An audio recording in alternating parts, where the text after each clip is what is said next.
In this review, I want to talk about the KOYA LURES hardhead. He's got a bunch of different sizes. This is about the medium size in the range of the hardheads that he does. He does like a bigger one. This is a medium. He does a small one. I've caught fish on every size. This is probably the most common one that you're going to see get run. I actually run the biggest one he makes. It's on the boat right now, so I don't have it here for the review. Same exact shape, it's just a larger version. It's going to be bigger than, this is pretty similar in size to what, you know, your mold craft wide range, you know, what people would call a soft head. This is pretty similar, but it's got that harder head, so they can't really grab it like they can with a mold craft wide range and hold on to it. It's going to kind of slide a little bit more through their mouth, I feel like. Yeah, I've pulled this one quite a bit. The larger one is, like I said, that's one of my really my go-to baits. I actually run that on the long corner sometimes, and I've had some really big fish eat that.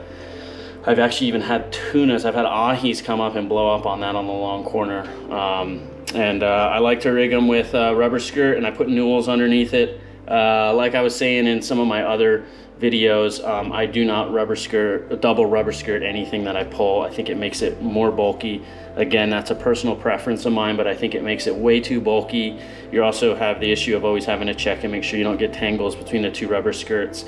And if you were to take a double rubber skirt and go like this, you're going to notice how thick that amount of rubber is in there. Where for me, I basically put the newels under here.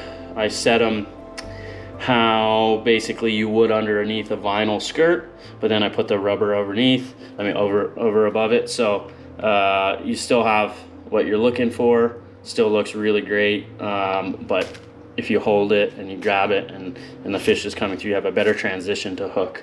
Anyways, on to the bait more. These hard heads, they're gonna run fairly straight. You're going to get a lot of side-to-side wiggle. You're going to get an exceptional smoke trail out of these. They do go down pretty deep. They'll get down there and plunge pretty deep. But the one interesting thing about these, and this is a great thing to be said about hard heads, some people that make hard heads, you'll notice sometimes they'll run out of smoke before they hit the surface. Not on every plunge, but every once in a while they'll do a pop and a plunge, and they'll go down and they'll run out of smoke before they pop up again. I've never seen these do that. These ones are very consistent. They just stay on a very consistent track, go down, pop, bring a smoke trail with them, come up, pop, bring a smoke trail with them.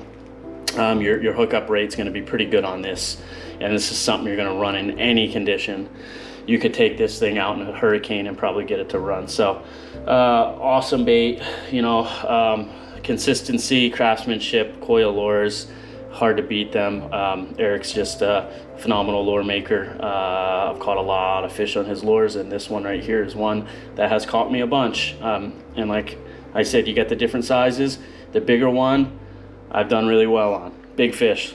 Yeah, give it a go. We got a bunch of options over there at GZ's, and yeah, the KOYA hardhead. Give it a try.